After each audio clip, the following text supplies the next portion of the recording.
इस वक्त हमारे साथ मौजूद हैं आयुर्वेद आचार्य और मेडिटेशन के विशेषज्ञ आचार्य मनीष जी।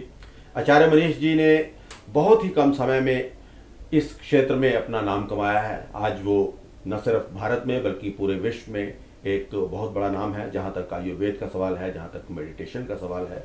और कई उन्होंने जो नए रिकॉर्ड एक तरह से कायम किए हैं। ऐसे ऐसे पेशेंट्स को उन्होंने ठीक किया है जिनको पूरी तरह से सब तरफ से जवाब मिल गया था। तो सबसे पहले तो मैं आपसे यही सवाल पूछना चाहूँगा आचार्य मनीष जी कि दुनिया में इतनी बड़ी बड़ी बीमारियाँ हैं, कैंसर की बीमारी है, लिवर फेलियर है, किडनी फेलियर है, और वहाँ पर जो हमारा जो मेन स्ट्रीम जो हेल्थ सिस्टम है वो एक बार हाथ खड़े कर देता है कि अब इसके आगे कुछ नहीं हो सकता, पेशेंट को अब और ज़्यादा मदद नहीं दी जा सकती। लेकिन आपका तो कहना ही यही है कि जिसको हर तरफ से इस तरह की बीमारियों से जवाब मिल गया वो आप हमारे पास आए, तो किस तरह से आप ये दावा कर सकते हैं? सर, सबसे पहले तो मैं ये बोलना चाहूँगा कि बेसिकली सबसे पहले हमें ना बॉडी का कंसेप्ट समझना होगा। ये जो शरीर है ना, ये स्वयं भगवान है। मतलब भगवान ने कहा कि इस शरीर को मैंने अपनी छवि के रूप में बनाया, यानी कि हम भगवान हैं खुद। ये ग्रंथों में लिखा हुआ है, हमारे वेद में, ऋग्वेद में साफ साफ लिखा हुआ है कि हमें भगवान ने अपनी छवि के रूप में बनाया। और भगवान का भी पूरा फुल फॉर्म क्या है? भूमि, गगन, वायु, अग्नि, नीर, वही 5 तत्व। हमें भी बोला गया 5 तत्वों से हम बने हैं। तो अगर हम भगवान हैं तो हम बीमार होने के लिए तो नहीं बने। दुनिया में जितने भी जानवर हैं जो जंगल में रहते हैं, सबकी मौत नेचुरल होती है। सबकी जब एक टाइम आता है, जब उनकी उम्र हो जाती है, अपने आप शरीर वो छोड़ देते हैं। लेकिन ना वो कभी पूरे जीवन काल में हॉस्पिटल भर्ती होते, ना उनको कभी कुछ और बीमारी आती। तो फिर कहीं ना कहीं अंडरस्टैंडिंग को समझना बहुत जरूरी है। तो हम लोगों ने आयुर्वेद की मदद से, नेचुरोपैथी की मदद से उस अंडरस्टैंडिंग को समझा कि ये शरीर जो करता है ना, बेसिकली वो अपने आप को बचाने के लिए करता है, लेकिन हम उसको बीमारी का नाम दे देते हैं। जैसे अब एक बीमारी का नाम है किडनी फेल। अब किडनी फेल एक शब्द है जिसको बोलकर दुनिया बोलती है डायलिसिस कराओ और ट्रांसप्लांट कराओ, लेकिन कंसेप्ट नहीं समझ रही कि किडनी खराब हुई क्यों।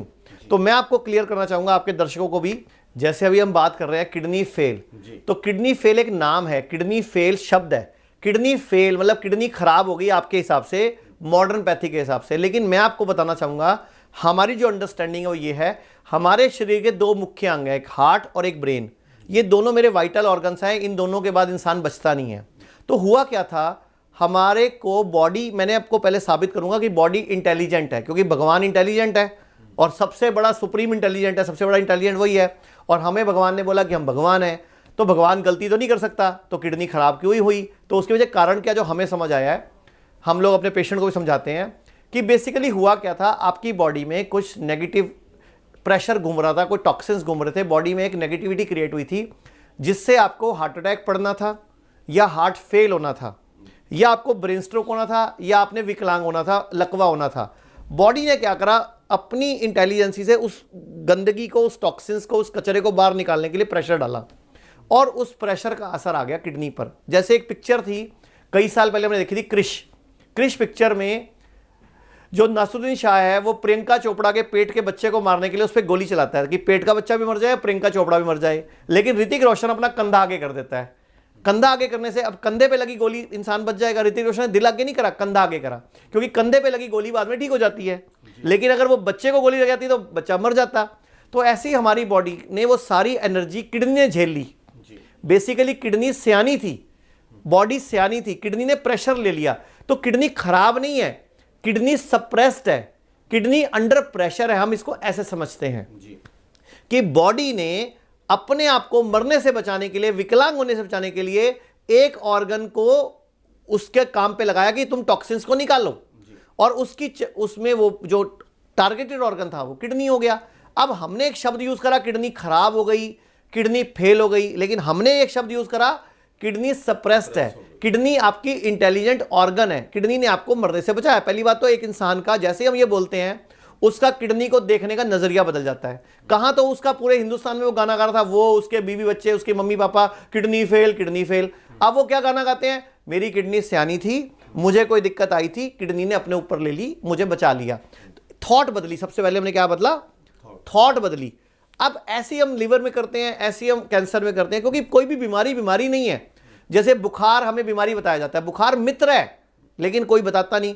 अगर आप एलोपैथी को मानते हो, मॉडर्न पैथी को मानते हो, तो मॉडर्न पैथी में एक शब्द चलता है कि बुखार हो गया उसको उतार दो, जबकि बुखार आयुर्वेद में भी, एलोपैथी में भी, होम्योपैथी में भी क्लियर लिखा हुआ है। इवन की जो एलोपैथी का जनक था हिप्पोक्रेट, उसने पता क्या लिखा, तुम मुझे बुखार दो, मैं तुम्हें हर बीमारी का इलाज दूंगा। बेसिकली बुखार एक टूल है बॉडी का, जैसे बॉडी एक भगवान है, मैंने बोला सयानी है, तो इसके पास कुछ टूल्स हैं जिससे अपनी गंदगियां निकालती है। जैसे एक टूल है पसीना, तो पसीने के थ्रू बॉडी क्या निकालेगी, अपने टॉक्सिन्स। टॉयलेट करेंगे तो बॉडी क्या निकाल रही, गंदगी, यूरिन। ऐसे ही हमारी बॉडी के अंदर जो टूल्स हैं, जब बॉडी इन 3 तरीकों से गंदगी नहीं निकाल पाती तो बॉडी एक टूल यूज करती है, फीवर, बुखार। वो टूल क्या है, बॉडी में टेम्परेचर बढ़ाकर जो भी बैक्टीरिया या वायरस का बॉडी में प्रवेश हुआ, पैथोजन का प्रवेश हुआ, बॉडी उसको न्यूट्रलाइज करके उसको फूंकती है। एक तरह से हम बोले आयुर्वेद में, बॉडी अपने गंदे पित्त को फूंकती है। पित्त मतलब बाइल जूस को, लीवर के जूस को फूंकती है, जो इन्फेक्टेड है खुद ही फूंक लेती है गर्मी बढ़ाकर। लेकिन हम क्या करते हैं, बुखार की गोली खाकर बुखार उतार देते हैं और बॉडी वो काम नहीं कर पाती, बाद में बड़ी बीमारी बनती है। इसीलिए जो भी अभी ये पीछे 2 साल जिसको मैं प्लैंडेमिक बोलता हूं जो चला है, इसमें कितने लोगों की किडनियां फेल हुई हैं, कितने लोग हार्ट अटैक से मर रहे हैं, कितने लोगों आप रोज सुनते हो लोग गरबा कर रहे थे हार्ट अटैक से मर गया, वो लड़की खड़े खड़े मर गई, एक बंदा किसी जगराते में मोर बन के डांस कर रहा था वो मर गया। ये क्यों हो रहा है, क्योंकि हमने इस बीमारी की अंडरस्टैंडिंग को बदल दिया। हमारी बॉडी खुद बैक्टीरिया वायरस से तो बनी हुई है। अगर आपके और मेरे शरीर की बात करूं मैं, कि मेरे शरीर में जो कोशिकाओं की बात करूं, तो मेरे शरीर में जितनी कोशिकाएं हैं सिर्फ 10% मेरी हैं, 90% बैक्टीरिया वायरस हैं। तो बैक्टीरिया वायरस दुश्मन कैसे हो गए, हमें साइंस ही गलत पढ़ाई जा रही है। हमें दिन भर ऐड दिखाते हैं, हाथ धो, पोछा मारो। ये सारी अंडरस्टैंडिंग आयुर्वेद में एक अलग कंसेप्ट के तरीके से है, जिसको मॉडर्न अलग तरीके से पेश कर रहा है। मैं आपको एग्जांपल देता हूं। जैसे हम बोलते हैं कि अभी जो बीमारी आई, इसमें आपको जुकाम, आपको नाक की स्मेल गई जो 2 साल चली। तो जैसे अभी मैं आपको बताता हूं, जब भी कोई वायरस या बैक्टीरिया हमारी बॉडी पर आक्रमण करता है तो वो बेसिकली मेरे भले के लिए करता है। क्योंकि एक कंसेप्ट पढ़ा होगा बचपन में आपने, डार्विन का सर्वाइवल ऑफ फिटेस्ट। सृष्टि कभी नहीं चाहती कि कमजोर व्यक्ति धरती पर रहे और कमजोर व्यक्ति बच्चे पैदा करे। इसीलिए कमजोर को खत्म करने के लिए और ताकतवर को और ताकतवर बनाने के लिए ये बैक्टीरिया वायरस का आक्रमण हमारी बॉडी पर होता रहता है। बॉडी खुद प्रोड्यूस करती है सिम्टम, लेकिन कोई समझाएगा नहीं इस बात को। वो क्या करती है कि आपको और स्ट्रॉन्ग बनाने के लिए, जैसे अब मौसम बदलता है, तो मौसम बदलने पर आप बीमार ना पड़ो, तो आपकी बॉडी अंदर कुछ एडजस्टमेंट्स करती है ताकि अगले मौसम के अकॉर्डिंग आपकी बॉडी तैयार हो जाए। हमने नाम दे दिया उसको बीमारी का। अब आप बताओ, डेंगू, मलेरिया, चिकनगुनिया, इनको बीमारियां पढ़ाया जा रहा है।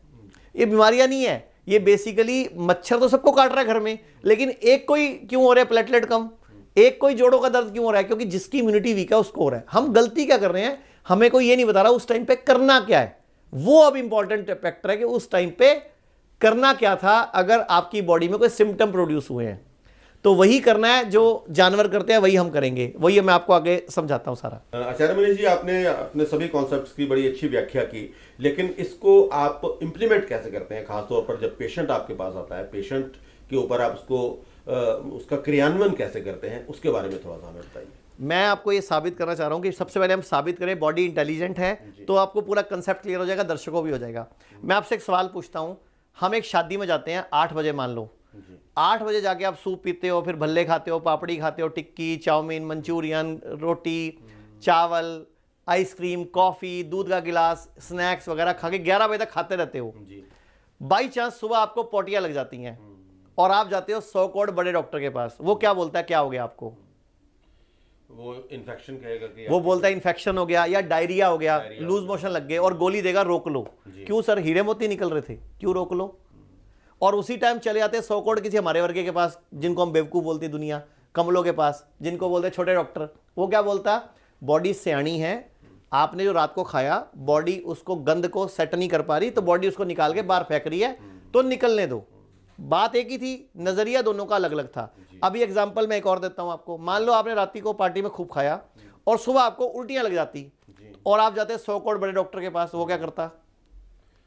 और नेचुरली आपको एंटी वॉमिटिंग वो आपको उल्टी रोकने की दवाई देता, ग्लूकोज की बोतल ठोक देता और एक आधी एंटीबायोटिक और दवाई दे देता। क्यों भाई, उल्टी में क्या कोई सोना चांदी निकल रहा था, क्यों रोकना था? नहीं रोकना चाहिए था। लेकिन आप 100 कोट जाते छोटे डॉक्टर के पास, हमारे वर्गी बिरादरी के पास, वो क्या बोलते, बॉडी सियानी है, बॉडी जो कर रही है उसको करने दो। अब बॉडी सियानी है, मैंने बोल तो दिया। अब रात को उस शादी में खिला कौन रहा था? मेरी जीभ और मेरा स्वाद, गुलाब जामुन भी, टिक्की भी, भल्ला भी, सब खिला रहा था, यानी कि बढ़िया बढ़िया माल। तो सुबह जब बॉडी ने पोटियां लगाई या उल्टियां लगाई तो ब्रेन ने लगाई कि बॉडी ने लगाई? ब्रेन तो ले गया 100 कोट बड़े डॉक्टर के पास, तो लगाई किसने? बॉडी ने। तो पहली बात तो आप ब्रेन और बॉडी का कनेक्शन भी समझो। ये जो गर्दन के ऊपर का हिस्सा है, जिसको हम बचपन से इंटेलिजेंट मानते आए हैं, ये इतना सा इंटेलिजेंट है, और जो गर्दन के नीचे का हिस्सा है ना, ये इसके मुकाबले सैकड़ों हजारों गुना ज्यादा इंटेलिजेंट है। ये जो हम बोलते हैं ना ब्रेन यहां है, तो आपको पता है एलोपैथी में बोला जाता है गट इज अवर सेकंड ब्रेन। गट यानी कि मेरे आंतों के अंदर हमारा दूसरा दिमाग है, ये मेरा एक दिमाग है, ये छोटा दिमाग है जिसको हम बड़ा दिमाग मानते हैं, ये मेरा बड़ा दिमाग है। इस बड़े दिमाग को ज्यादा समझ आई, इसने क्या करा, ये चीज अच्छी नहीं है, इसको निकाल लो, या उल्टियों से या पोटियों से। मतलब बात एक ही थी, नजरिया अलग अलग दिया। तो अब आप ऐसे समझो कि जब आपको लीवर खराब हुआ या आपको कैंसर हुआ, जिसको हम कैंसर बोलते हैं, बेसिकली कैंसर की शुरुआत क्या है? गांठ है। कैंसर की शुरुआत क्या है? एक गांठ है, ब्रेस्ट में हो गई, पेट में हो गई। वो गांठ पहली बात तो आई कहां से? वो मेरी बॉडी ने खुद बनाई। हुआ क्या, आपकी बॉडी में टॉक्सिन्स घूम रहे थे, कचरा घूम रहा था, क्योंकि आयुर्वेद का कंसेप्ट है सर्वेषाणाम रोगाणाम निदानम कुपिता मला। आयुर्वेद कहता है सर्व रोग, दुनिया में जितने भी रोग हैं उनका निदान कुपित मल को निकाल दो। जब बॉडी कुपित मल को नहीं निकाल पाती तो बॉडी क्या करती है? आप लोग जब नहीं व्रत रखते हो, उपवास करते हो, जैसे गुरु नानक देव जी ने लिखा था आडंबर से बचो, उन्होंने ये कब कहा था व्रत मत करो? उन्होंने ये तो कभी नहीं कहा। लेकिन आजकल सिख भाइयों से कभी पूछो ना, गुरु नानक देव ने कहा आडंबर ही नहीं पहना। तो गुरु नानक जी ने ये कब कहा था कि मुर्गे खाओ, बकरे खाओ? ये भी कहीं नहीं लिखा था। तो कहने का मतलब हमने ना हर बात को अलग मतलब निकाल दिया। तो उन्होंने लिखा था आडंबर से बचो, मतलब वहमों से बचो, फालतू की बात, जैसे बिल्ली रास्ता काट की वहम करते हैं, आटे का पेड़ा गिर गया वहम करते हैं, वहमों से बचो। लेकिन उपवास तो हमारी बड़ी छोटी शरीर की शुद्धि थी। गुरु ग्रंथ साहब में भी लिखा हुआ है शुद्धि परम औषधि, और हमारे वेदों में भी लिखा हुआ है शुद्धो देहा मनुष्य यस्य से वर्षतम, कि देह को शुद्ध कर लो 100 वर्ष तक स्वस्थ जियो। तो सारा कंसेप्ट हमारा शुद्धि बेस्ड है। मतलब कोई किडनी फेल वाला आए, लीवर फेल वाला आए, कैंसर वाला आए, थैलीसीमिया वाला आए, हम एक तो शरीर की शुद्धि करते हैं, दूसरा हम शरीर की इंटेलिजेंसी को और बढ़ाते हैं, तीसरा हम उसको धरती की अर्थिंग की हेल्प देते हैं। हम कहते हैं नंगे पांव जमीन से जुड़ो, क्योंकि धरती को क्या कहा गया? मां कहा गया, मां। अब आपसे पूछ रहा हूं एक सवाल, मां की गोद में लेटने से कैसा लगता है? सुकून मिलता है, अच्छा लगता है। फायदा क्या होता है? स्वस्थ रहता है इंसान। अच्छा, मां सिर पे हाथ फेरे तो मुझे आशीर्वाद देगी कि गाली देगी? आशीर्वाद देगी। तो धरती को मां कहा गया है। तो इस मां की गोद में लेटो, इस मां की गोद में खेलो, लेकिन जूते चप्पल पहन के नहीं, नंगे पांव। इसीलिए बचपन में बच्चे हमेशा मुस्कुराते थे जब जमीन पे खेलते थे, नंगे पांव, मिट्टी पे खेलते थे, घास पे खेलते थे। जैसे जैसे हमने जूते चप्पल पहने, हमने मुस्कुराना भी छोड़ दिया। एक छोटा बच्चा, 6 महीने का बच्चा, लगभग 400 बार मुस्कुराता है एक दिन में। चेक करना, 400 बार मुस्कुराता है, छोटी और बड़ी इसी। और एक एवरेज इंसान दिन में 5 से 20 बार मुस्कुराता है, वो भी बड़ी मुस्कुराओ तो, वो भी कोई कपिल वर्गे का शो आ रहा हो तो, वरना मुस्कुराना इंसान भूल गया। और मुस्कुराना भी एक थेरेपी है, एक एक्सरसाइज है। तो वापस अपनी संस्कृति की तरफ लौटो, अपने ग्रंथों की तरफ लौटो, अपने पूर्वजों की तरफ लौटो। वही टाइम है खाने का। अब सूरज डूबने के बाद खाना खाना सबसे बड़ी बीमारी है। मैं आपसे भी एक सवाल पूछता हूं, पूरी दुनिया में 235 देश हैं, सबसे लंबी उम्र के लोग कहां जीते हैं? जापान वगैरह में जीते हैं। 84 साल उनकी एवरेज एज है। वो ऐसा क्या करते हैं जो हम नहीं कर पा रहे? वो समय से वो सूरज डूबने के बाद खाना नहीं खाते। हमें रात को 1 बजे शाही पनीर मिल जाए, 2:30 बजे मलाई कोफ्ता मिल जाए, 12:30 बजे लोगों को दारू की बोतल मिल जाए, हिंदुस्तान में तो लगे रहेंगे। तो सूरज डूबने के बाद खाना खाना बहुत बड़ी बीमारी है। हम वो काम करते हैं, हम अर्थिंग पे काम करते हैं, हम लोगों का पानी बदलते हैं, हम घर से। पोस्चरल साइंस का भी कॉन्सेप्ट है, उसके बिल्कुल। बारे में भी थोड़ा हमें बताइए। पोस्चरल साइंस में हम लोग करते हैं ग्रैड सिस्टम, जिसको बोलते हैं gravitational resistant and diet system.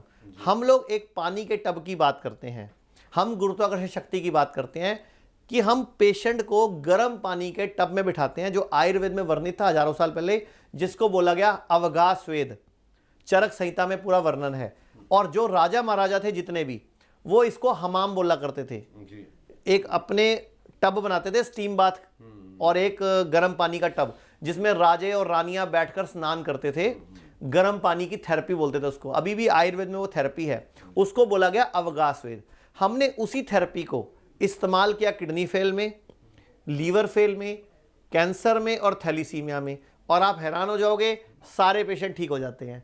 होता क्या है, जब हम पानी के अंदर बैठते हैं, अभी अगर हम बात कर रहे हैं तो हम पर 1 एटमॉस्फेरिक प्रेशर है, यानी कि सिर्फ हवा का, लेकिन जब हम पानी में बैठेंगे तो मेरे पर 2 प्रेशर हो जाएगा, हवा का भी और पानी का भी।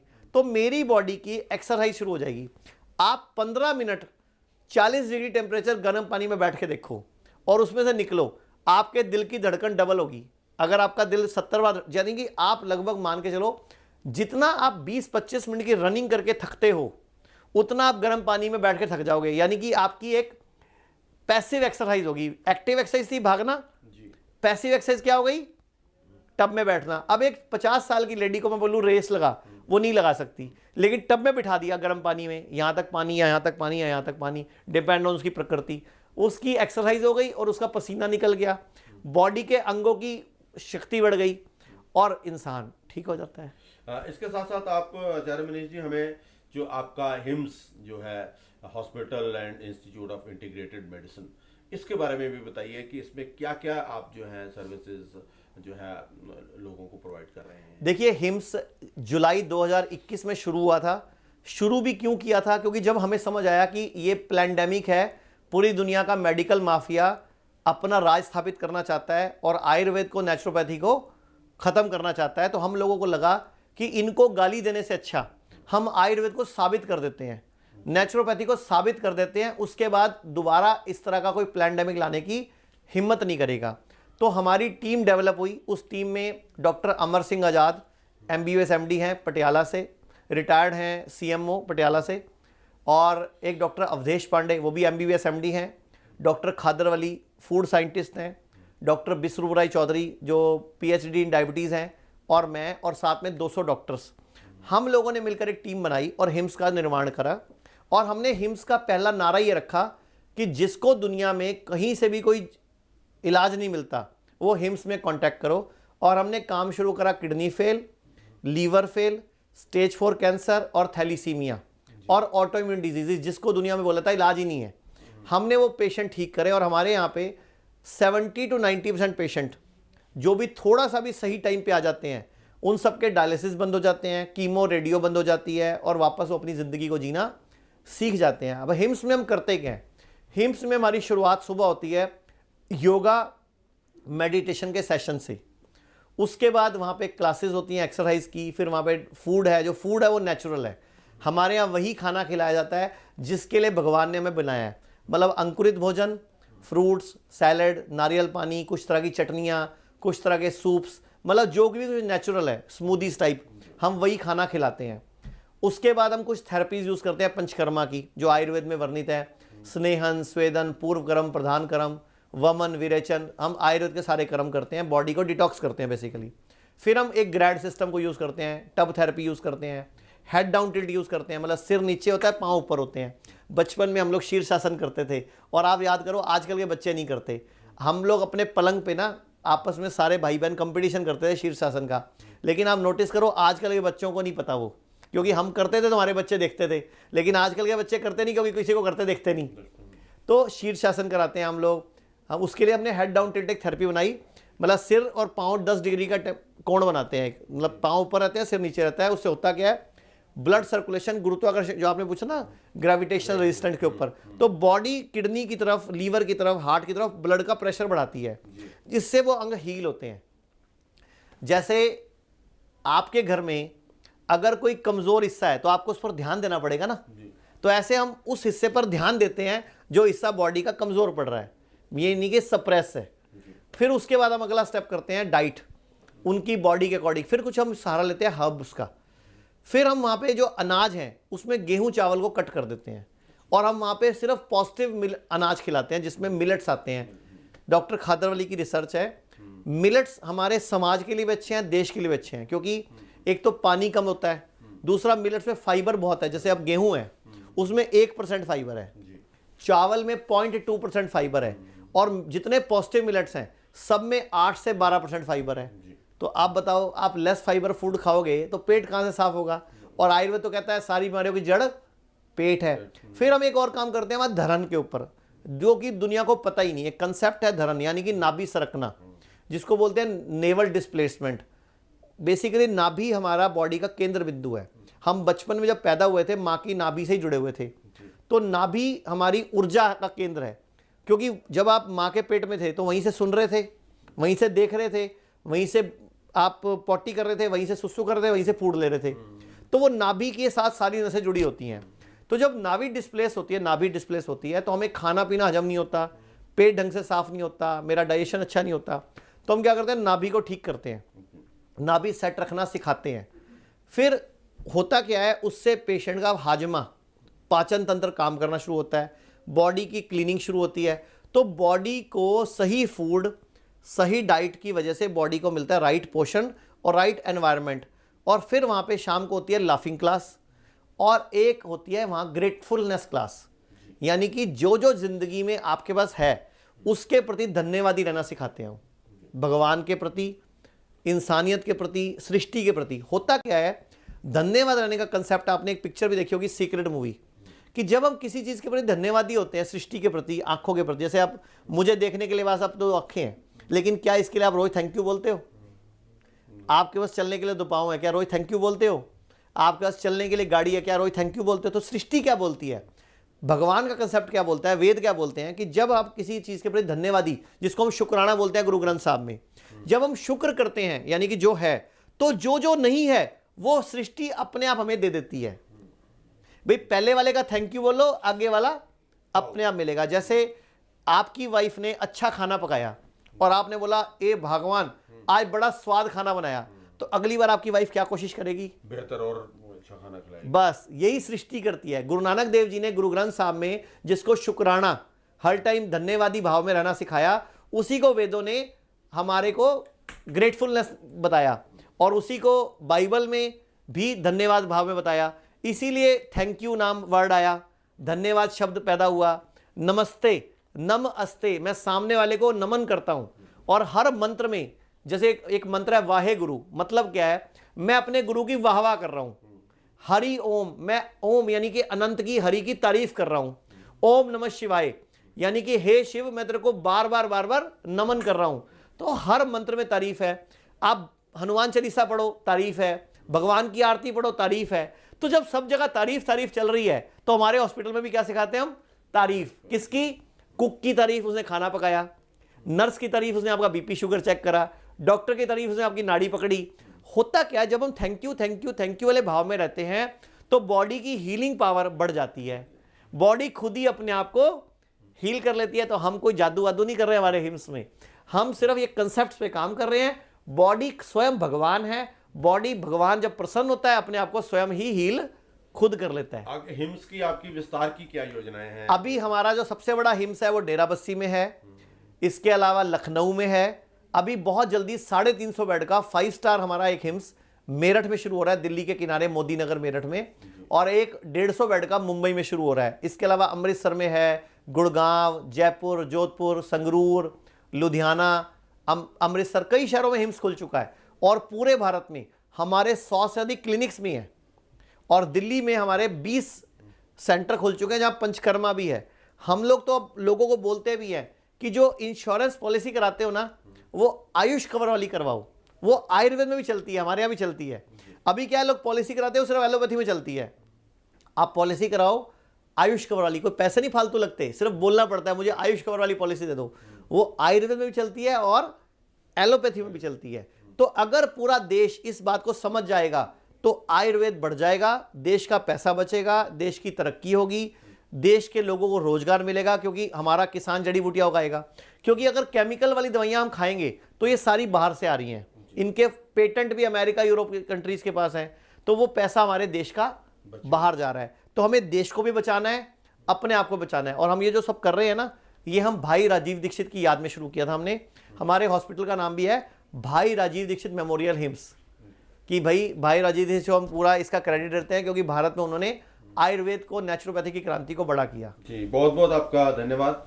तो ये थे आचार्य मनीष जी, जो पूरे विश्व में, देश भर में आयुर्वेद को, मेडिटेशन को, नेचुरोपैथी को विस्तार दे रहे हैं, उसको बढ़ावा दे रहे हैं। और आपने उनके विचार सुने।